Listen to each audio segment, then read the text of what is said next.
acara Musdes Rejosari. Berjalan sukses.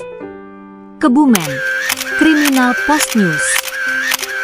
Dalam rangka meningkatkan pembangunan infrastruktur di wilayah desanya, belum lama ini, tepatnya pada tanggal 10 Agustus 2026, Imanuddin Kepala Desa Rejosari, Kecamatan Ambal, Kabupaten Kebumen, Jawa Tengah, telah sukses menggelar Musyawarah Desa Pembahasan dan Penetapan RKP tahun 2027. Adapun tujuan dari musyawarah tersebut, menurut komentar Imanuddin dalam keterangan siaran persnya kepada media majalah Kriminal Post News, adalah pemenuhan infrastruktur dan aksesibilitas pelayanan dasar serta pengembangan pariwisata, guna mencapai percepatan penanggulangan kemiskinan. Di acara Musdes ini, kita adalah membahas tentang pembangunan infrastruktur desa, termasuk pembangunan 3 dukuh, yaitu Dukuh Winong, Dukuh Gentan dan Dukuh Rejosari, yang belum sempat diselesai pada tahun 2026, ujar Imanuddin menerangkan. Lanjutnya, kami sebagai Kepala Desa Rejosari selalu transparan dan selalu melibatkan tokoh-tokoh masyarakat, tokoh ulama dan pemuda, untuk secara bersama-sama membawa desa ini lebih berkembang, maju dan mandiri, ungkap Imanuddin menambahkan argumentasinya.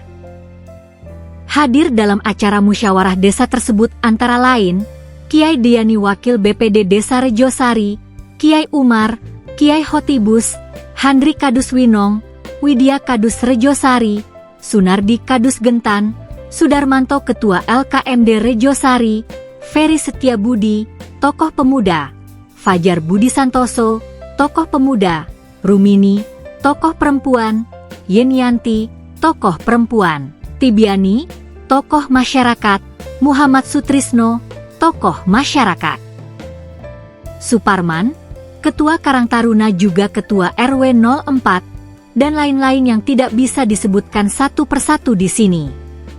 Sedangkan dalam acara musyawarah desa, Musdes Rejosari, kurang lebih 50 undangan masyarakat dari berbagai unsur elemen itu, difasilitatori oleh Mas Mudi S. Sosekdes Rejosari dan Bokasi Pemerintahan. Dalam pemaparan musyawarah desa, Musdes Rejosari, Mas Mudi memaparkan secara rinci rencana anggaran biaya RAB. Pembangunan infrastruktur desa di tahun 2026 dan di tahun 2027 sebagai pengembangan dari pembangunan yang belum selesai di tahun 2026. Melalui acara Musdes ini, kami sekali pembangunan desa di wilayah Desa Rejosari bisa berjalan dengan baik serta bisa membawa Desa Rejosari bisa berkembang, maju dan mandiri, pungkas Mas Mudi menandaskan. Di akhir acara musyawarah dilakukan penandatanganan kesepakatan bersama sebagai bentuk ketransparan antara pemerintah Desa Rejosari dengan masyarakat.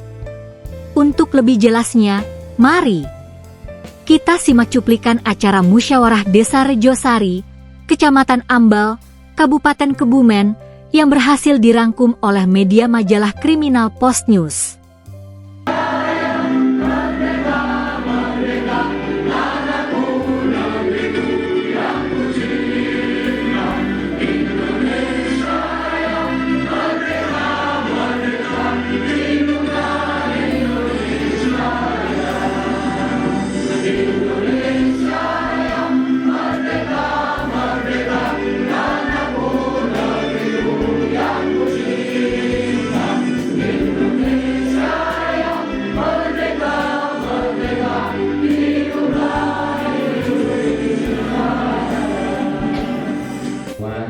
Dan kerjasamanya di 2027, semoga RKP desa yang telah kita sepakati nanti di 2027 berjalan dengan lancar tanpa aral suatu apapun, karena kami selaku wakil pemerintah desa tanpa dukungan dan doa panjenengan tidak bisa apa-apa, Pak Budi.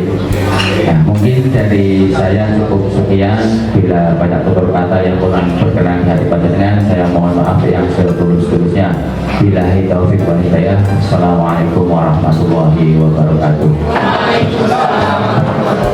Sudah melakukan pemaparan dari beliau Bapak Sari Mas Mudi tentang RKP Desa untuk tahun 2027 dan tadi juga disebutkan bahwa untuk tahun 2027 insya Allah kalau saya nggak salah desa punya dana sebesar 848.193.603 rupiah dan dibagi menjadi 5 bidang dan dari 5 bidang tersebut tadi untuk apa saja pemaparannya tadi kita semua sudah menyimak dan sekaligus mendengarkan bersama-sama. Nanti kita yang sedikit banyak sudah paham semuanya untuk apa saja dan mau apa saja. Nah tadi juga sudah disebutkan untuk kegiatan tahun 2027 yang diprioritaskan apa saja tadi juga disebutkan dari aturkan baik dari RW mana, RT mana tadi sudah lengkap dan dananya sudah tertulis, kita sudah hanya bersama-sama. Untuk itu saya mewakili sebagai wakil ketua GBD ini kebetulan. Untuk desa berkembang itu nilainya skor 57,39 sampai dengan 69,34%. Untuk desa maju skornya adalah 69,35% sampai dengan 79,62%. Dan untuk desa mandiri skornya yaitu 79,63% sampai dengan 100%. Nah ini untuk skor ini adalah keadaan real yang ada di desa dengan berbagai macam pertimbangan. Mungkin kalau panjenengan atau desa kita berada di ibu kota, mungkin itu nilainya mungkin bisa mendekati 80 atau 90%, bahkan 100%. Tapi karena kita tidak di ibu kota atau di perkotaan, kita nanti nilainya mungkin di antara keempat desa ini. Untuk desa Dukuh ini tadi sudah diupload kemarin. Untuk desa kita itu mendapatkan skor 72,38% atau masuk dalam status desa maju.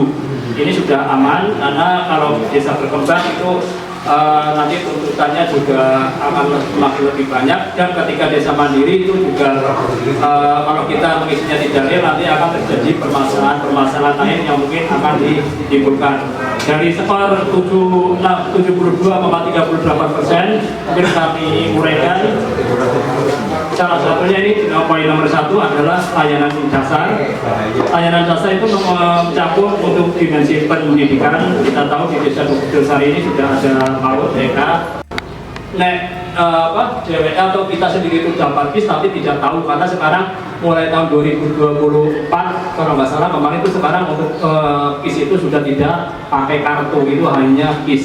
Pun sebaliknya ketika sing mau oleh KIS baik pemerintah atau Pemda ngerti-ngerti agar berobat kok sudah mati atau non aktif. Nah itu memang cakupan itu memang itu bisa berubah. Seperti kita ketahui itu tiap 3 bulan itu untuk pendataan yang ada di desa itu selalu berubah, terutama yang ada di Insos. Apalagi di tahun ini kemarin juga ada sensus ekonomi yang dari bulan Juni sampai bulan Agustus itu mungkin sedikit banyak itu juga akan berpengaruh, tapi untuk memastikan kami tidak bisa menjalankan secara real karena itu adalah data yang ada dari dinas sosial. Intinya yang dengan bahasanya mau ngecek langsung kisah dari aktif korporat yang 3 bulan itu bisa ke Puskesmas baik Sidorejo, Ambar ataupun Purwinangun, pelayanan yang pendaftaran dengan bapak kakak aja Pak atau Bu, saya tolong dicek aktif atau tidak. Dan ketika itu tidak aktif itu tidak ada hubungannya dengan pemerintah desa. Ini Pangapunten Pak Lurah dan Pak BPD, karena desa itu hanya bisa sifatnya mengusulkan, walaupun kadang diusulkan bolak-balik tapi orang tahu betul atau tidak betul. Kemudian untuk yang selanjutnya adalah presentasi rumah tidak layak huni ini dari beberapa tahun untuk pendataan. Alhamdulillah dari kardus juga bahasannya ada kalau mau mengusulkan rumah tidak layak huni ini apa ya dilema gitu. Intinya bangunan itu tidak sepiro, tapi ketika tidak diusulkan si bersangkutan walaupun umai rodo reot atau bahasanya apa, kon mengeluarkan swadaya itu tidak mau, itu jadi kendala kita tersendiri. Artinya memang dasar lebih bangun ini sekarang 0 100%. Jadi padahal itu bukan kita dari dana desa atau mungkin dari kabupaten atau dari provinsi hanya membantu, tapi selebihnya itu dari masing-masing kepala keluarga itu yang mengeluarkan asal swadaya. Tapi daripada kita bingung kadang untuk rumah tidak layak huni, kita ditiadakan saja atau mungkin nol. Kemudian untuk potensi gotong royong ini juga masih ada, walaupun kemarin beberapa tahun seperti yang disampaikan Pak Carik dan Pak Lula dengan adanya kemarin yang kerja bakti dibayar itu sedikit banyak itu juga menggerus nilai-nilai kerja bakti. Bahkan kadang sudah kita sampaikan ke warga, ternyata warga itu rodo bandel, dan ini gebrakan dari Pak Lura ini sepanjang jalan yang dari Kalisirap sampai dengan Gentan itu monggo next yang merasa menanam itu monggo tegur jangan, tapi kalau tidak akan di teguran ini teguran nih. Jadi kan bahasanya kan ono wajah desanya lah, mosok uwet nganti nopo nggih nganti gede nganti ora blokeni, kadang ya bahasanya itu merusak saluran air atau merusak pemandangan, merusak jalan. Jadi itu memang bahasanya oleh Pak Lurah kemarin tiap hari Jumat nanti akan kita bersihkan. Kemudian arifan lokal atau budaya keagamaan itu di desa kita juga alhamdulillah masih ada kegiatan. Yang kemarin yang terbaru adalah untuk memetrik bumi yang tadinya lingkupnya di masing-masing RW, kemarin sudah kita bisa klopkan menjadi satu desa, dan mungkin ini akan berlangsung nanti setiap tahun, dan ini mohon dukungan dari panjenengan. Kemudian di bidang kegiatan Kepala Desa Turutesari, beliau Bapak Imanuddin, yang kami hormati Ketua BPD beserta anggotanya, dan yang kami hormati rekan-rekan perangkat desa dari kepala urusan, kepala seksi, kepala wilayah, yang kami hormati pendamping lokal desa, beliau Ibu Victoria, dan yang kami hormati seluruh lembaga pemerintah desa dari Ketua RW, Ketua RT, dan Ketua Karang Taruna serta Ketua LKMP, yang kami hormati tim penggerak PKK Desa Turutesari beserta anggotanya.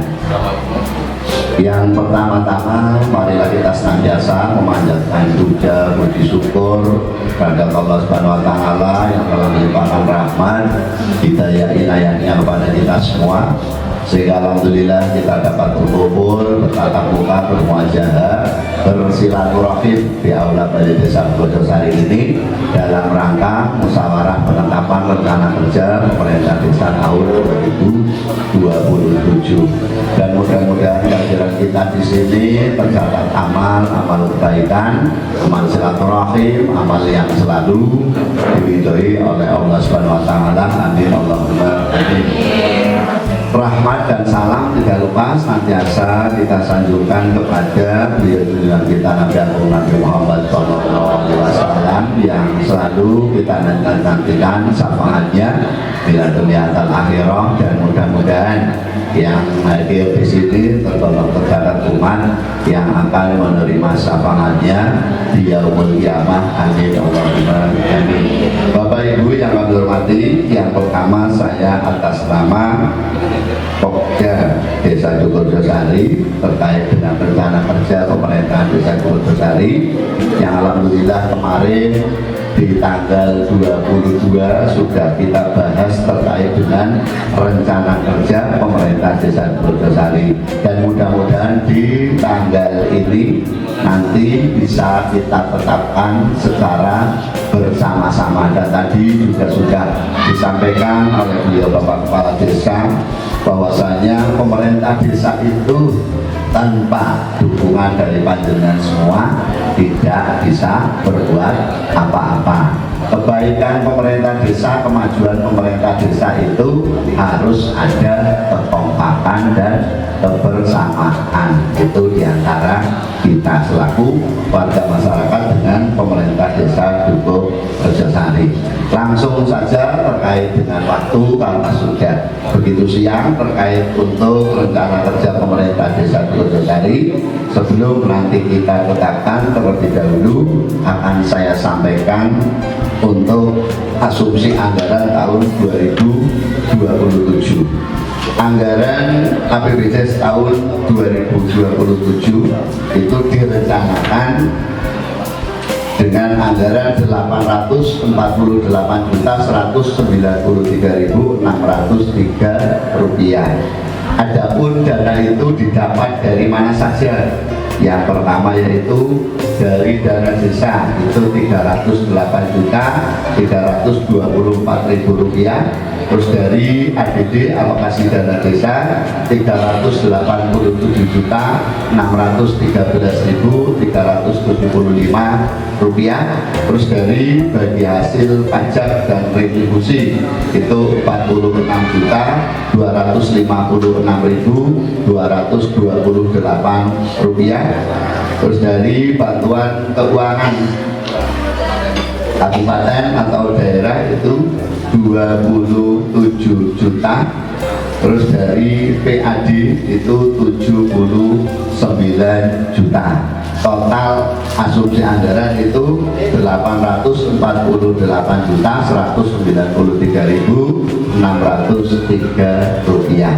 Adapun dipergunakan untuk kegiatan apa saja, masih tetap kegiatan di pemerintah desa itu ada 5 bidang penyelenggaraan pemerintah desa, yaitu untuk bidang yang pertama, bidang penyelenggaraan pemerintah desa itu total anggarannya 570.619.603 rupiah. Adapun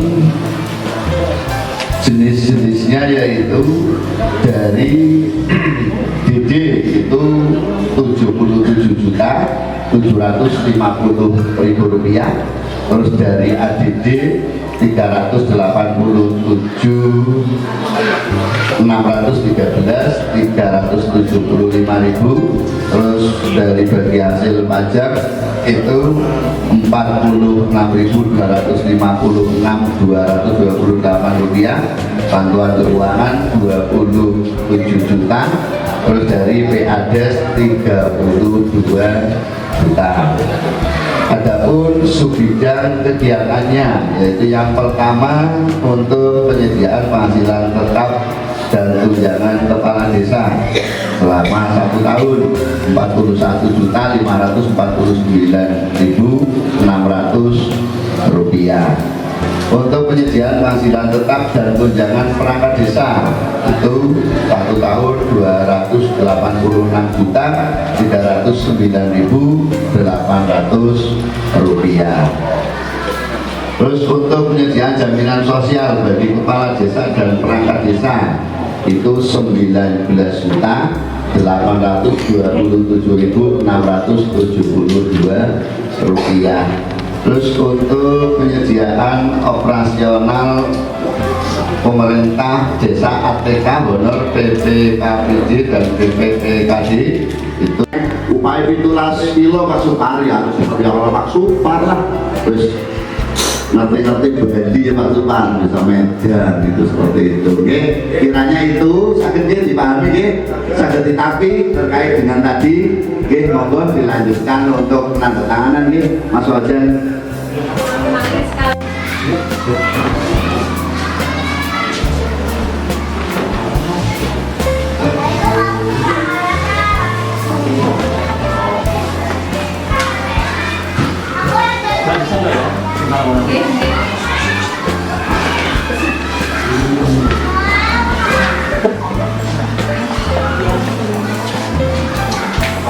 Tarik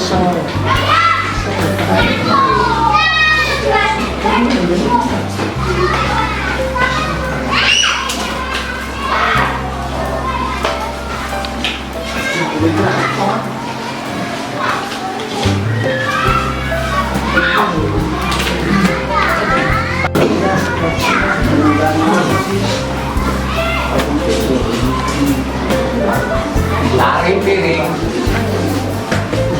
tarik pung, tarik kotak, tarik kotak lah tarik piring, dia tarik kotak. Lalu kita pasang piring.